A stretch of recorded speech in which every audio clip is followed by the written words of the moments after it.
I think what helped me specifically is that I knew what kind of super skill I had, if you want to phrase it like that. I know that Notion is very big on hiring people that have an extra edge to them. And I identified early on that, this could be my analytical and financial skills to help the team at Notion. And at the time, Notion was looking to move slightly later stage, so away from the seed investors into the Series A and B stage investments.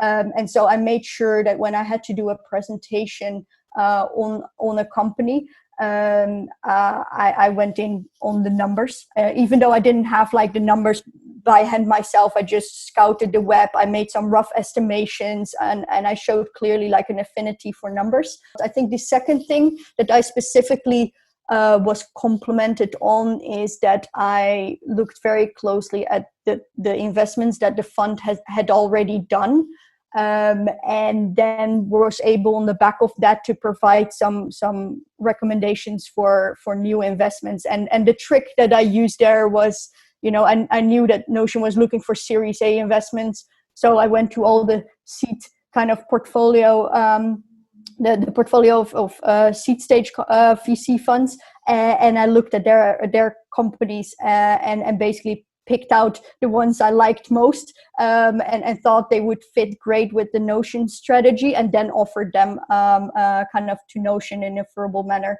and that was something that resonated well.